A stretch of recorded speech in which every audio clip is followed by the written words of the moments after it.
स्वागत। आज हम रमेश चौहान के उस लेख का विश्लेषण कर रहे हैं जो हमारे एक श्रोता ने भेजा है। लेख का नाम है पॉडकास्ट शुरू करके अपना ब्रांड बनाएं और कमाई करें, स्टेप बाय स्टेप गाइड। बिल्कुल। और ये लेख असल में पैसे से पैसा, कमाई और निवेश के असली तरीके पॉडकास्ट शो के एपिसोड 13 की चर्चा का हिस्सा था। बिल्कुल। और हमारा काम है इस लेख को खोलकर देखना, समझना कि रमेश चौहान की मुख्य बातें क्या हैं, खास तौर पर उन लोगों के लिए जो भारत में पॉडकास्ट से अपनी पहचान बनाना चाहते हैं और शायद कुछ कमाई भी। तो हम इसके स्टेप्स, रणनीतियाँ, जो चुनौतियाँ बताई गई हैं और जो सफलता की कहानियाँ हैं, उन सब पर गौर करेंगे। तो चलिए फिर इस लेख में गहराई से उतरते हैं और देखते हैं कि ये पॉडकास्टिंग की दुनिया के बारे में हमें क्या सिखाता है। तो सबसे पहले बिल्कुल बेसिक सवाल से शुरू करते हैं, जैसा लेख में भी है, पॉडकास्ट आखिर है क्या? और इस लेख के हिसाब से भारत में इसे शुरू करने की वजह क्या हो सकती है? देखिए, लेख इसे बहुत साफ तरीके से समझाता है। पॉडकास्ट सीधी सी बात है, एक रिकॉर्ड किया हुआ ऑडियो कार्यक्रम है। इंटरनेट पर डालते हैं इसको, रेडियो जैसा ही समझ लीजिए, लेकिन इसमें श्रोता अपनी मर्जी से कभी भी कहीं भी सुन सकते हैं। लोग अपनी विशेषज्ञता या कहानियां या बस यूं ही बातचीत इसमें साझा करते हैं। और लेख इस बात पर खास जोर देता है कि भारत में इसकी लोकप्रियता तेजी से बढ़ रही है। एक आंकड़ा भी दिया है, 5 करोड़ से ज्यादा श्रोता। लेख का इशारा शायद इस तरफ है कि लोगों की जो व्यस्त लाइफस्टाइल है, उसमें पढ़ने से ज्यादा सुनना आसान लगता है ना? बिल्कुल बिल्कुल। और यहीं से लेख इसके फायदों पर आता है। पहला और शायद सबसे बड़ा फायदा जो लेख गिनाता है वो है ब्रांड निर्माण। जब आप नियमित रूप से किसी विषय पर अपनी आवाज में बात करते हैं तो श्रोता आपको पहचानने लगते हैं। हाँ, जुड़ने लगते हैं। आप पर भरोसा करने लगते हैं। आप उस विषय के विशेषज्ञ के तौर पर एक तरह से स्थापित हो जाते हैं। यानी अपनी एक पहचान बनाना। और दूसरा फायदा जिसके बारे में लेख काफी विस्तार से बात करता है, वो है कमाई की संभावना। स्पॉन्सरशिप है, विज्ञापन है, या अपने ही प्रोडक्ट्स बेचना, मतलब कई रास्ते खुल सकते हैं।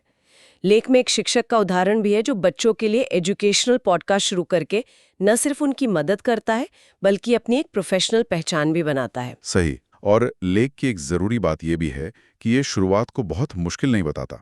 कहता है कि कम लागत में घर बैठे भी इसे शुरू किया जा सकता है। तो लेख के अनुसार पॉडकास्ट क्यों शुरू करें? तो जवाब है पहचान बनाने के लिए, ज्ञान बांटने के लिए और कमाई का एक नया रास्ता खोलने के लिए भी। ठीक है, तो ये तो हुई वजह। अब मान लीजिए कोई इस लेख को पढ़कर पॉडकास्ट शुरू करने का मन बनाता है, तो लेख के हिसाब से प्रक्रिया क्या होगी? क्या कदम उठाने पड़ेंगे? तो लेख एक एक स्टेप बाय स्टेप गाइड देने की कोशिश करता है। पहला कदम है विषय चुनना, टॉपिक। और यहाँ लेख सलाह देता है कि विषय ऐसा हो जिसमें आपकी गहरी रुचि हो और साथ ही वो श्रोताओं के लिए भी किसी न किसी तरह से उपयोगी या मनोरंजक। अच्छा, क्या लेख विषय खोजने में मदद के लिए कोई तरीका बताता है? कुछ टिप्स? बताता है। ये कीवर्ड रिसर्च का सुझाव देता है। गूगल वगैरह पे सर्च करके देखें कि लोग किन टॉपिक्स पर पॉडकास्ट ढूंढ रहे हैं। जैसे लेख में उदाहरण है पॉडकास्ट टॉपिक आइडियाज या भारत में बिजनेस पॉडकास्ट, ऐसे शब्द खोजें। इससे अंदाजा लगता है कि किस तरह के कंटेंट की डिमांड है। ओके, विषय तय हो गया। फिर उपकरणों की बात आती है।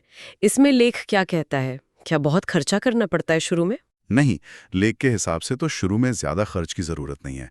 आपका जो स्मार्टफोन है उसका माइक्रोफोन ही काफी हो सकता है पहले कुछ एपिसोड्स के लिए। बाद में अगर लगता है कि क्वालिटी सुधारनी है तो लेख कहता है कि लगभग 2000 रुपए के बजट में एक ठीक ठाक यूएसबी माइक्रोफोन मिल जाता है। और एडिटिंग वो कैसे होगी? एडिटिंग के लिए भी मुफ्त सॉफ्टवेयर उपलब्ध हैं। जैसे ऑडासिटी का नाम लिया है लेख में।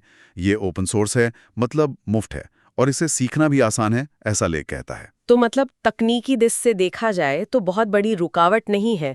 रिकॉर्डिंग के बारे में क्या कहता है लेख? कैसे करें? रिकॉर्डिंग के लिए सबसे जरूरी है एक शांत जगह। ये बहुत जरूरी है। लेख 20-30 मिनट की अवधि के एपिसोड का सुझाव देता है जो सुनने वालों के लिए पचाना आसान होता है। आप अकेले भी बोल सकते हैं या फिर किसी मेहमान को बुलाकर बातचीत को और रोचक बना सकते हैं। ठीक है, रिकॉर्डिंग हो गई। अब इसे लोगों तक पहुंचाना है। संपादन और प्रकाशन, इसके बारे में लेख की क्या सलाह है? तो संपादन में मुख्य रूप से बैकग्राउंड का जो शोर है उसे हटाना, आवाज को थोड़ा साफ करना, शायद शुरू और अंत में कोई म्यूजिक जोड़ना, ये सब शामिल है। ये काम ऑडेसिटी जैसे सॉफ्टवेयर में हो सकता है। फिर आता है प्रकाशन यानी पॉडकास्ट को होस्ट करना।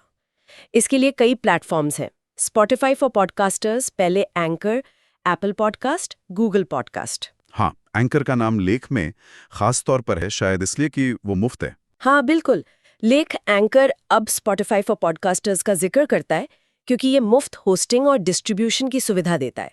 मतलब आपका पॉडकास्ट अपने आप कई अलग अलग प्लेटफॉर्म्स पर पहुंच जाता है। लेकिन सिर्फ पब्लिश कर देना ही तो काफी नहीं होगा। लोगों को पता भी तो चलना चाहिए कि पॉडकास्ट आ गया है। प्रचार के बारे में क्या कहता है लेख? हाँ, प्रचार पर लेख काफी जोर देता है। कहता है कि जरूरी है सोशल मीडिया पर अपने एपिसोड्स के लिंक शेयर करना, छोटे ऑडियो या वीडियो क्लिप्स बनाकर पोस्ट करना और #पॉडकास्ट इंडिया जैसे जो सही हैशटैग हैं उनका इस्तेमाल करना। ये सब करना चाहिए। और शायद सबसे महत्वपूर्ण बात जो लेख कहता है वो है निरंतरता, मतलब रेगुलर रहना। बिल्कुल, ये बहुत बहुत जरूरी है। लेख साफ कहता है कि श्रोताओं को जोड़े रखने के लिए नियमित रूप से, जैसे हर हफ्ते या हर 2 हफ्ते में नए एपिसोड्स जारी करना जरूरी है। अगर आप अनियमित होंगे तो जाहिर है श्रोता शायद आपको भूल जाएं या उनका इंटरेस्ट कम हो जाए। ये एक तरह की कमिटमेंट है। तो ये तो हुई शुरू करने की पूरी प्रक्रिया। अब मान लीजिए पॉडकास्ट चल पड़ा है, कुछ लोग सुनने लगे हैं। लेख ब्रांड बनाने पर बहुत जोर देता है। इसका मतलब क्या है और पॉडकास्ट इसमें कैसे मदद करता है, इस पर लेख की क्या राय है? हाँ, ब्रांड। लेख के अनुसार ब्रांड का सीधा मतलब है आपकी पहचान, आपकी एक तरह से प्रतिष्ठा। पॉडकास्ट आपको अपने चुने हुए क्षेत्र में एक आवाज देता है, आपको एक विशेषज्ञ के तौर पर स्थापित करने में मदद करता है। जब लोग बार बार आपकी बातें सुनते हैं, आपके विचार सुनते हैं, तो वो आपको और आपकी नजरिए को जानने लगते हैं। यही ब्रांड बिल्डिंग है असल में। और इसे करने के लिए लेख कुछ ठोस रणनीतियां, कुछ तरीके भी सुझाता है। हाँ, कई रणनीतियां हैं। पहली, अपनी एक शैली और आवाज बनाए रखना। मतलब आपके बात करने का अंदाज, पॉडकास्ट का ओवरऑल फील, वो लगातार एक जैसा रहे ताकि श्रोता उससे कनेक्ट कर सकें। दूसरा, श्रोताओं के साथ बातचीत करना, इंटरैक्शन, उनके सवालों के जवाब देना, शायद सोशल मीडिया पर कोई पोल करवाना या कभी-कभी Q&A सेशन रखना। ये तो हुआ श्रोताओं से जुड़ाव बनाने का तरीका। और अपने पॉडकास्ट को ज्यादा लोगों तक पहुंचाने के लिए क्या करें? उसके लिए लेख क्रॉस प्रमोशन की सलाह देता है। मतलब अपने पॉडकास्ट के छोटे मजेदार हिस्से काटकर YouTube शॉर्ट्स पर डाल दिए या Instagram रील्स बना ली या Facebook पर शेयर कर दिया।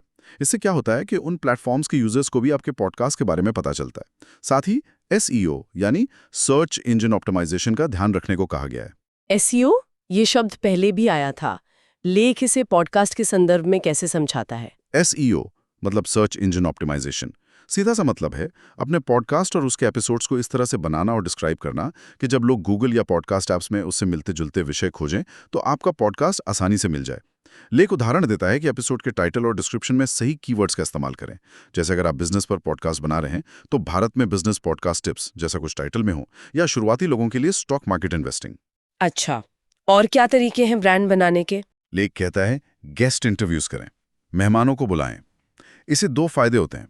एक तो आपके श्रोताओं को नए विचार, नए पर्सपेक्टिव सुनने को मिलते हैं, और दूसरा, जो गेस्ट आया है उसके अपने फॉलोअर्स भी आपके पॉडकास्ट के बारे में जान सकते हैं। इसके अलावा एक अच्छा दिखने वाला लोगो और कवर आर्ट डिजाइन करना भी जरूरी है, क्योंकि अक्सर वही पहली चीज होती है जो कोई देखता है। और अंत में सबसे महत्वपूर्ण बात, श्रोताओं से फीडबैक मांगना और उसके आधार पर लगातार सुधार करते रहना। लेख में जो रमेश का उदाहरण दिया है, जो गांव के शिक्षक है, वो वाकई बहुत प्रभावशाली है। मतलब कम इंटरनेट स्पीड जैसी असली चुनौती के बावजूद उन्होंने अपना शिक्षा पॉडकास्ट न सिर्फ चलाया बल्कि इसे एक ऐसा ब्रांड बनाया कि अब उन्हें स्कूलों से लेक्चर के लिए इनविटेशन मिलते हैं। ये दिखाता है कि लेख के अनुसार अगर आप लगातार लगे रहें और क्वालिटी दें तो ब्रांड बन सकता है, हालात चाहे जैसे भी हों। बिल्कुल, ये उदाहरण लेख के इस तर्क को मजबूत करता है कि पॉडकास्ट सिर्फ कंटेंट बनाना नहीं है, बल्कि एक पहचान बनाना और विश्वास जीतना भी है। अब जब ब्रांड बन गया, श्रोता जुड़ने लगे, तो वो सवाल आता है जो शायद कई लोगों के मन में सबसे पहले आता है, इससे कमाई कैसे होगी? हाँ, ये बड़ा सवाल है, पैसे कैसे बनेंगे? और लेख इस पर क्या कहता है? क्या ये आसान है? देखिए, लेख यहाँ काफी रियलिस्टिक है। वो साफ कहता है कि पॉडकास्ट से कमाई में समय लग सकता है, ये कोई मतलब रातों रात अमीर बनने की स्कीम नहीं है। लेकिन हाँ, सही रणनीतियों और ठीक-ठाक श्रोता आधार के साथ अच्छी आय संभव है। लेख कमाई के कई तरीके गिनाता है। कौन कौन से तरीके हैं वो जरा बताएंगे? पहला और सबसे आम तरीका है स्पॉन्सरशिप या विज्ञापन, एड्स। इसमें क्या होता है कि ब्रांड्स आपके पॉडकास्ट में अपने प्रोडक्ट या सर्विस का प्रचार करने के लिए आपको पैसे देते हैं। लेख भारत के हिसाब से एक अंदाजा देता है कि प्रति 1000 श्रोताओं पर, जिसे सीपीएम कहते हैं, 500 रुपए से 1000 रुपए तक मिल सकते हैं। ओके, दूसरा तरीका? दूसरा है एफिलिएट मार्केटिंग। इसमें आप किसी और कंपनी के प्रोडक्ट्स या सर्विसेज का प्रचार करते हैं अपने पॉडकास्ट में और एक स्पेशल लिंक शेयर करते हैं। जब कोई श्रोता उस लिंक पर क्लिक करके कुछ खरीदता है तो आपको उसका एक छोटा हिस्सा कमीशन के तौर पे मिलता है। अमेजन एसोसिएट्स जैसे प्रोग्राम्स का उदाहरण लेख में दिया गया है। अच्छा, और तीसरा तरीका भी है? हाँ, दान यानी डोनेशंस या क्राउड फंडिंग प्लेटफॉर्म जैसे पैट्रियन। आप अपने श्रोताओं से सीधे आर्थिक मदद मांग सकते हैं। अक्सर इसके बदले में आप उन्हें कुछ एक्स्ट्रा फायदे देते हैं, जैसे एड फ्री एपिसोड्स या कुछ बोनस कंटेंट या पर्दे के पीछे की बातें। और भी विकल्प हैं? हाँ, लेख 2 और विकल्प बताता है। एक है मर्चेंडाइज बेचना, मतलब अगर आपका ब्रांड मजबूत हो गया है तो आप अपने पॉडकास्ट से जुड़ी टी-शर्ट, मग या किताबें बेच सकते हैं। और दूसरा, अगर आप अपने विषय के एक्सपर्ट हैं तो आप अपने पॉडकास्ट के श्रोताओं को पेड ऑनलाइन कोर्सेज या कंसल्टिंग सर्विसेज भी ऑफर कर सकते हैं। लेख में दिल्ली की प्रिया का उदाहरण दिया गया है, जिन्होंने फाइनेंस पर पॉडकास्ट शुरू किया। उन्हें शुरू में श्रोता जुटाने में मुश्किल हुई, पर लेख बताता है कि उन्होंने सोशल मीडिया प्रचार पर फोकस किया और सफल रहीं। और अब वो स्पॉन्सरशिप से हर महीने 50,000 रुपए कमा रही हैं। ये तो काफी मोटिवेटिंग है। हाँ, और ये उदाहरण ये भी दिखाता है कि शुरू की जो मुश्किलें होती हैं उनसे पार पाया जा सकता है। लेख इंडियन पॉडकास्ट रिपोर्ट का हवाला देकर ये भी बताता है कि भारत में पॉडकास्ट मार्केट 2025 तक 100 करोड़ तक पहुंच सकता है। मतलब ये एक बढ़ता हुआ बाजार है। लेकिन लेख एक बहुत ही प्रैक्टिकल सलाह भी देता है। वो क्या है? लेख सुझाव देता है कि मोनेटाइजेशन यानी कमाई के बारे में सीरियसली तब सोचना चाहिए जब आपके पास लगभग 5000 रेगुलर सुनने वाले हो जाएं। उससे पहले पूरा ध्यान एक लॉयल ऑडियंस बनाने और एक मजबूत ब्रांड बनाने पर होना चाहिए।